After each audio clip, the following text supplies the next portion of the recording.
சற்றுமுன் கிடைத்த மிக முக்கியமான தகவல். இன்னைக்கு அதிகாலை திடீர்னு மேயர் பிரியா வீட்ல அமலாக்கத்துறையினர் அதிரடியான ஒரு சோதனையை மேற்கொண்டிருக்காங்க.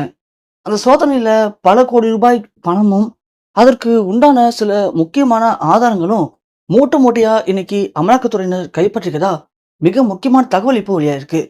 ஏற்கனவே சென்னையில இந்த 4000 கோடி மெகா ஊழல் பத்தின பெரிய ஒரு பரபரப்பான தகவல் டெய்லியும் அப்டேட் ஆயிட்டு இருக்கு. ஸோ இந்த ஊழல்ல சம்மந்தப்பட்டவங்க யாரு? அதற்கு காரணமானவங்க யாரா இருந்தாலும் தண்டிக்கப்படணும் அப்படின்னு இப்ப இருக்கிற தாவேகா அரசு ரொம்ப விறுவிறுப்பா அதற்கான வேலைகளை பார்த்துட்டு இருக்காங்க. ஏன்னா இந்த ஊழல் இந்த அமௌண்ட் கிடைச்சுன்னா கண்டிப்பா தமிழ்நாட்டுல ஓரளவுக்கு பாதி நல்ல விஷயங்களை பண்ணலாம் அப்படின்றதுக்காக தான் இந்த ஊழல் பத்தின விஷயங்களை கண்டுபிடிக்க சொல்லி தனி படையவே அமைச்சிருக்காரு நம்ம முதலமைச்சர் விஜய் அவர்கள். அதுல முதற்கட்ட நடவடிக்கையா இப்போ சென்னையில நடந்த அந்த ஊழலுக்கு சென்னை மேயருக்கும் கண்டிப்பா சம்மந்தம் இருக்கும் அப்படிங்கிற ஒரு முக்கியமான கோணத்துல தான் ஆல்ரெடி இதை பத்தி விசாரிக்கவும் ஆரம்பிச்சிட்டாங்க. ஸோ மேயர் பிரியாவுடைய வீடு, அவங்களுடைய சொத்து, அப்புறம் அவங்களுடைய பினாமி யாரு, இப்படி பல கட்ட நடவடிக்கைகள் எடுக்கப்பட்டிருக்கு. அது போக அந்த சென்னையுடைய எம்எல்ஏ, அப்புறம் அந்த பகுதியில் இருந்த அமைச்சர், அப்புறம் இந்த 4000 கோடிக்கு இதுக்கு முன்னாடியே சில அமைச்சர்கள் மேல ஏற்கனவே வழக்கு பதிவு பண்ணப்பட்டுச்சு.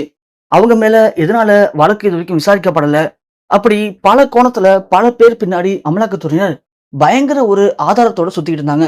அப்படியாப்பட்ட அவங்களுக்கு இன்னைக்கு ஒரு முக்கியமான ஒரு ஆதாரம் கிடைச்சிருக்கு. அதாவது மேயர் பிரியாவுடைய ஒரு முக்கியமான வீடு சென்னையில இருக்கிற ஒரு முக்கியமான பகுதியில இருக்கு. ஆனா அந்த வீட்டை வேற ஒரு சில பேரு பாதுகாத்துட்டு இருக்காங்க. அந்த வீட்டில தான் இதுக்கு தேவையான சில முக்கியமான ஆதாரங்கள் எல்லாமே பதுக்கி வைக்கப்பட்டிருக்கு அப்படிங்கிற தகவல் அவங்களுக்கு கிடைச்சிருக்கு. அந்த தகவலின் அடிப்படையில தான் இன்னைக்கு அமலாக்கத்துறையினர் அதிகாலையிலேயே யாருக்குமே எந்த ஒரு தகவலும் சொல்லாம அந்த வீட்டை அதிரடியா சோதனை பண்ணியிருக்காங்க. அப்படி சோதனை பண்ணும்போது அந்த வீட்டுல கிட்டத்தட்ட மூட்டை கணக்குல பணமும் சில முக்கியமான ஃபைல்ஸும் கண்டுபிடிக்கப்பட்டிருக்கு. அது எல்லாத்தையுமே அமலாக்கத்துறையினர் இன்னைக்கு அதிரடியா எடுத்துட்டு அவங்களுடைய அலுவலகத்துக்கும் கொண்டு வந்திருக்காங்க. கொண்டு வந்தது மட்டும் இல்லாம அதுல கிட்டத்தட்ட எப்படி பார்த்தாலும் ஒரு 1000 கோடிக்கு மேல பணம் இருக்க வாய்ப்பு இருக்கு அப்படிங்கிற தகவலும் கிடைச்சிருக்கு. அது போக அதுல 100க்கும் மேற்பட்ட சில முக்கியமான ஃபைல்ஸ்லாம் இருக்கிறதா இன்னைக்கு அமலாக்கத்துறையினர் கண்டுபிடிச்சிருக்காங்க. அது எல்லாமே இந்த 4000 கோடி ஊழல் சம்பந்தப்பட்ட பணமா? அந்த ஃபைல்ஸ் எல்லாமே இந்த 4000 கோடி ஊழலுக்கு சம்பந்தப்பட்ட ஃபைல்ஸா? அப்படிங்கிற கோணத்துல இப்போ அமலாக்கத்துறையினர் அந்த எல்லாத்தையுமே சோதிச்சு பார்த்துட்டு இருக்காங்க. ஒருவேளை இப்போ சென்னை மேயருடைய பிரியாவுக்கு தான் இந்த வீடு சொந்தம் அப்படிங்கிற தகவல் கிடைச்சிருக்கு. அதன் அடிப்படையில அப்போ இந்த பணமும் இந்த ஃபைல்ஸும் எல்லாமே மேயர் பிரியாவுக்கு தான் சொந்தம் அப்படின்னா அவங்களுக்கு எதற்காக இவ்வளவு பணம்? அது எதற்காக மூட்டையில கட்டி இந்த வீட்டுல பாதுகாத்து வச்சிருக்கணும்? இந்த வீட்டுல யாருமே வாழவே இல்லை. ஸோ இந்த வீடு சும்மாதான் இருக்கு. இந்த வீட்டை பாதுகாக்கிறதுக்கு 10 பேர் கிட்டத்தட்ட வேலைக்கு இருக்காங்க.